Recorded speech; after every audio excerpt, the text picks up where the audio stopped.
Am I the jerk for laughing at my boyfriend's ex-girlfriend when she begged me for help? I, 25 female, was in a relationship with Jake, 24 male, from 2017 to 2020. It was a friendly breakup because we both knew it wasn't working out. I've spoken to Jake twice since the breakup, literally the awkward hi. How are you? That's it. I don't even live in the same town as Jake anymore. Fast forward to January, I started getting hate on TikTok. Instagram and my business got bad reviews now. I know I don't do anything on social media to get hate, so I was confused if one person was decent enough to ask me my side. I was like, what side? Then she showed me the TikToks. Jake and his new girlfriend, Becca, 20 female, were talking about me. They were making it look like I was a crazy ex who wasn't over him and I was bullying Becca. Guys, I didn't even know Becca existed, and when I tried to message Jake, I found he blocked me. This went on for 2 months. They'd make a random TikTok would talk bad about me on live. That guy is a micro influencer in my country, so I would get hate to the point I even had to go private on social media, which hurt me financially. So in March, Becca made a post comparing us on looks, and she didn't get the reaction she wanted. She tried to say I sent people to body shame her to get me hate, and boy did I get hate, so I said F and made a post with proof clearing my name. It didn't go viral, but enough people had seen it to ruin Jake and Becca's TikTok careers. I've had peace since and more customers since. Becca reached out to me Wednesday. I don't know how she got my number, saying she relied on TikTok, especially gifts from lives as income. She basically wanted me to make a TikTok saying I spoke to her, she apologized. I forgive her and tell people to think of others. Mental health when spreading hate online. I literally busted out laughing like she didn't apologize, nor was the reason behind the TikToks excusable. Becca ended crying, telling me I ruined her life, then hung up. I've gotten messages from, I'm assuming, Becca's friends calling me an asshole and more for laughing at someone having a mental health crisis, clearly begging me for help. Sorry for bad grammar. It's 3 a.m. and I'm packing orders. So am I the jerk? And if you like this video, please subscribe to my channel. Thank you for watching.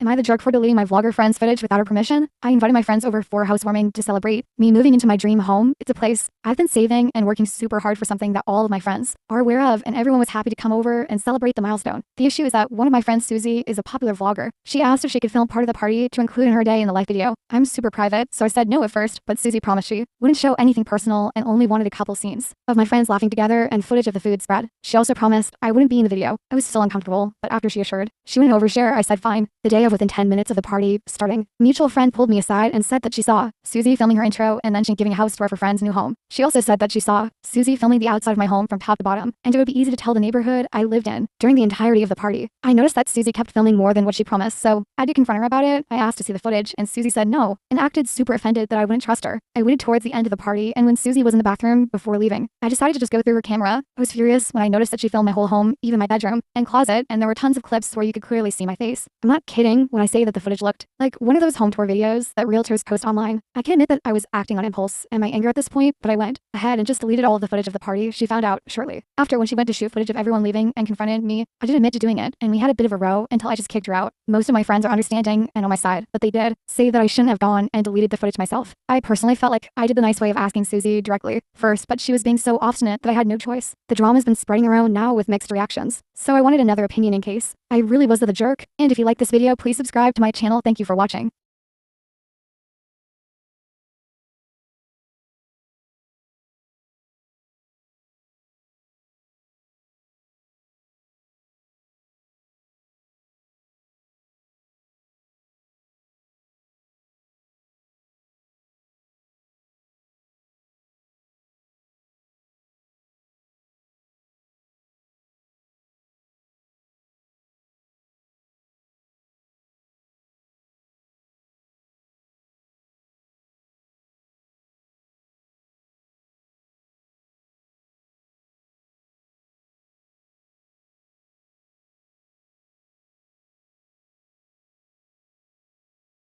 Am I the jerk for not referring to my dad's son as my brother? My dad has an employee who I'll call Nick. Nick has worked for my dad for 14 years, and in that time, they have developed a father-son bond. My dad calls Nick and I's kids, and Nick joins us for family holidays, birthdays, etc., since he has no other family that we know of. My boyfriend Alex has always referred to Nick as my brother since. I explained the situation, even though I never have. If I talk about Nick, I always just say he's pretty much my dad's other kid, or I explain the whole situation. Alex has tried to correct me a few times, and I've corrected him back. I know this is a sore subject for him because he is adopted, but the thing is, I don't have a sibling relationship with Nick that we get along well, but I don't feel like he's my brother at all. We have an 8-year age gap, and I didn't meet him until I was 11, and I never lived or grew up with him. I do consider him family, and I'd do anything for him, the same way he would me, but he's still not a brother to me. I'm just not comfortable with that term. I've explained to Alex that it is in no way the same thing because he grew up with his parents and siblings, but he still says it makes him feel like I place a lot of importance on blood family, which makes him feel like I must think he's not really part of his family. This came up again last night when Alex and I were out with his colleagues, and one asked if I was an only child, and I said yes. Alex then corrected me and said I have a brother technically. I said technically I don't because there aren't any papers of my dad ever adopting Nick, so technically legally I'm an only child, and told him to leave it alone. On the way home, Alex blew up at me, accusing me of valuing blood connections only and saying he feels like I'm invalidating his and other adoptees' experience as a family. I said my relationship or lack thereof with Nick is not related to his family, and he needs to keep his issues to himself. He's now being cold towards me. I don't think I should feel pressured to pretend I see Nick as a brother when I don't, but I also don't know if I'm being a jerk in terms of my thinking here. I'm not saying adoptees aren't real family, but I know I don't see Nick as my brother even if my dad did adopt him. And if you like this video, please subscribe to my channel. Thank you for watching.